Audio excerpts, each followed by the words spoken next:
Radio সুন্দরবনের সকল দর্শকবৃন্দকে আমার আন্তরিক অভিনন্দন। আমরা আজ এখানে দাঁড়িয়ে আছি ইছামতি নদীর তীরে। আমাদের টাকির গর্ভের ইছামতি। ইছামতি নিয়ে আমার একটি স্বরচিত কবিতা আমি পাঠ করছি। এই নদীর নাম ইছামতি। এই নদী শান্ত ১২ মাস, স্নিগ্ধ, সুন্দর, ফেনিল উচ্ছ্বাস। এ নদী বড়ই সুস্থির, নিয়মিত ধীর গতি আর স্থির। এ নদী গড়ে দেশের সীমানা, কাঁটা তার আর বাঁধ ভাঙা যাতনা।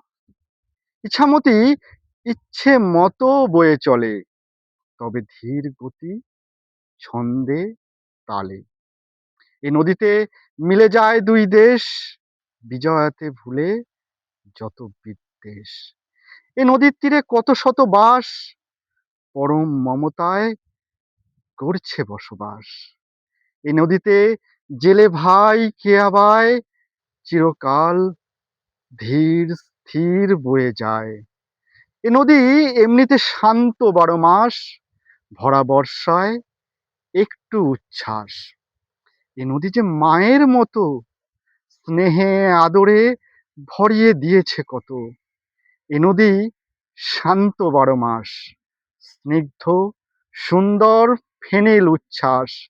এ নদী বড়ই সুস্থির, নিয়মিত ধীর গতি আর স্থির। নমস্কার।